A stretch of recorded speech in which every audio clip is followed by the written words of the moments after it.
Hello, hello, hello. Welcome, either back or for the first time.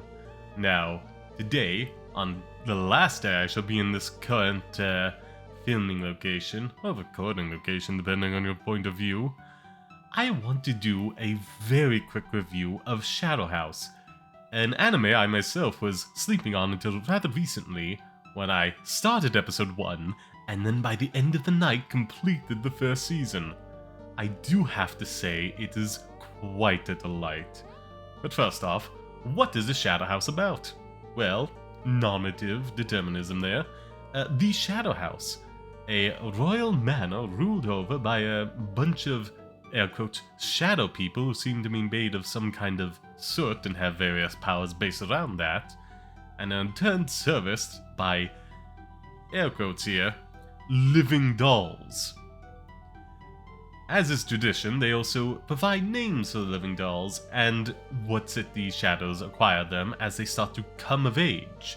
But we learn there's more to this as the season goes on. And our protagonists, I should say, are Kate and thus in turn Emilico, and we view and discover more about the Shadow House through their, well, does Kate have eyes? Technically she sees things, but there is absolutely no detail, which is actually a pretty good budget-saving detail, but like, you cannot make out any eyes, eyebrows, smiles, anything. You can only see finer details via silhouette, just looking at them dead on from the side. Throughout the anime, we're introduced to this world that, while familiar, obviously is vastly different to our own, and that provides a delightful sense of mystery and intrigue, and also just unease as you come into some horror elements, such as scourges and phantoms, what happens when you don't clean up after the Shadow Masters who are constantly emitting soot.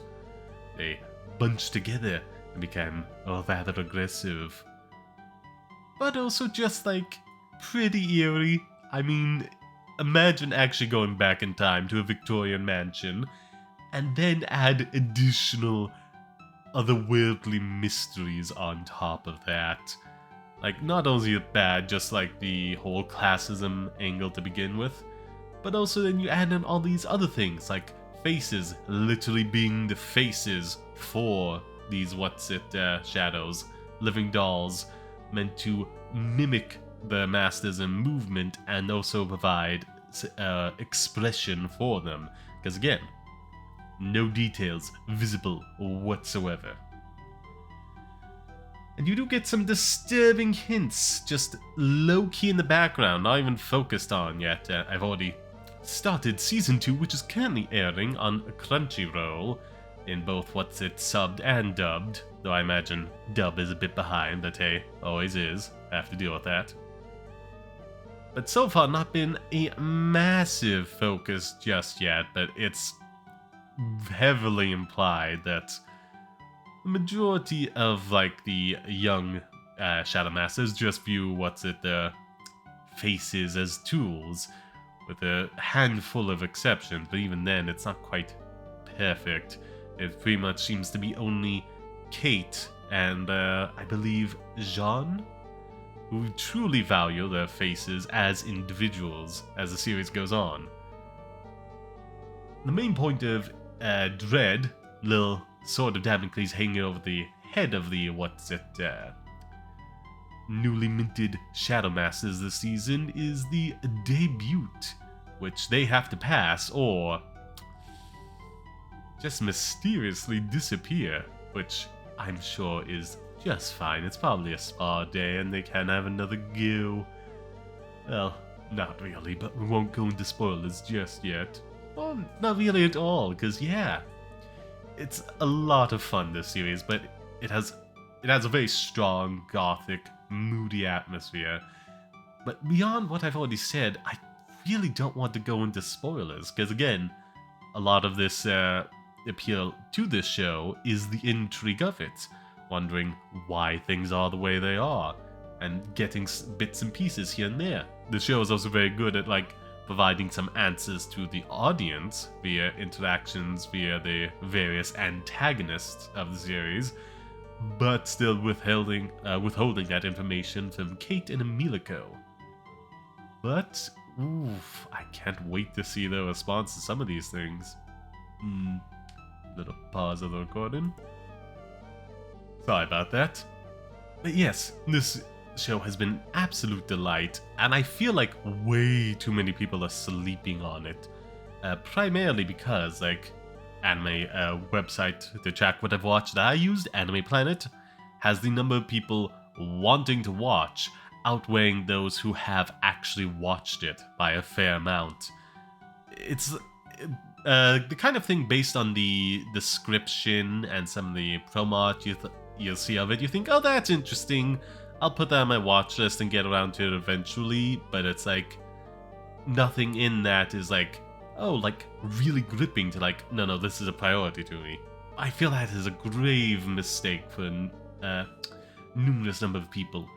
This show is a very addictive and also very fulfilling to just watch through, either in a paced manner or just binging it like I did. Again, I went into this saying, okay, I'm just gonna watch one episode this evening, had a nice meal, wanted something new to watch with it, but by the end of the night, I had to go through the entire season. I barely got any sleep, and I didn't mind. It's really enjoyable, I cannot stress that enough, and is just dripping with this lovely sense of style. Actually, I will go into like season 2 about this and this alone. The intro and outro in season 1 is so good. Like I said, gothic, moody, atmospheric, dripping with intrigue and dread. Whereas the ones in the second season, probably because like it relatively popped off and there's got a bit more funding. Same thing that happened with Beastars. Great intro for the first season, but then it becomes a bit more traditional anime, openings and outros for season 2, and it just doesn't have the same hook. Like season 1 and of both Shadow House and Beastars, I never dare skip the intros. They were just so captivating and entertaining to watch and gave me this little bump of energy that would help see me through maybe some of the more slower paced episodes. ADHD, if things are a bit slow paced, that doesn't mean I'm bad, it's just hard to keep my focus. But a little bump of energy that allows me to ride down into it, very helpful. But this isn't as much of a problem as for season 2 of Shadow House. Massive problem for season 2 of Beastars. Not quite as much energy. And also, like, it just doesn't hold me as well, which, universal problem. Like, the first ones are just, like, so unique and interesting, and season 2, it's just like, okay, let's get our bland anime intros in here, none of that creative stuff anymore that captivated people in the first place. Bit silly in my opinion. Nevertheless, this, again, I cannot stress. Stylish, gothic, moody, dripping with intrigue. This is a delightful watch, and I cannot recommend it enough. Do I have anything else I really want to go into about this? Well, I suppose I should describe what's a Kate and Emilico. Should have done it a bit sooner. Kate is rather calculating and intelligent, but also very anxious. Whereas, Emilico ain't that. She is bombastic and full of sunshine, as the show likes to repeatedly say. But she is not the brightest. I should mention here, she is cunning and resourceful, finding multiple uses for objects, and is quite good at crafting and so forth. For mundane and actual practical uses, but again, not very bright. There was one where I was like, quiet, Just be quiet and get the thing you want to do stealthily. Don't shout out at this moment. You'll probably figure out what it is if you watch the series. Please do. Maybe come back here and comment. There we are, we have an obligation for you to do it. What more can I do to recommend this series? But yes.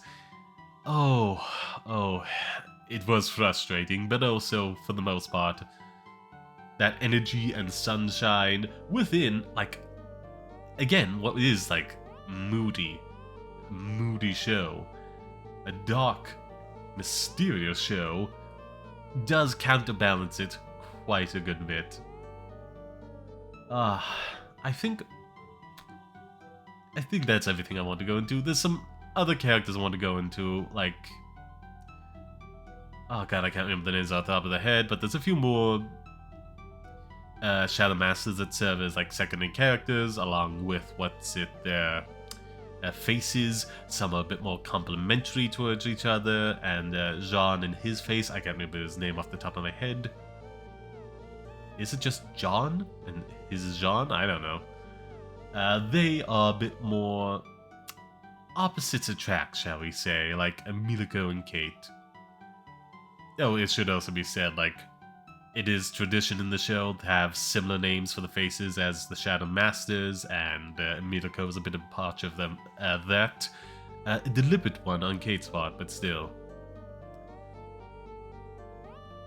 Anywho, I feel like if I go into anything else beyond that, it will be too much spoilers for what a show that is, again, based on a good sense of intrigue and mystery, so there's nothing more than I can do but to say, please do go watch it. Streaming on Crunchyroll right now. You can binge all of Season 1 and start going through Season 2. Ooh, a little pause again. Whoopsie-doo. Moving all the dust in the air. Oh well.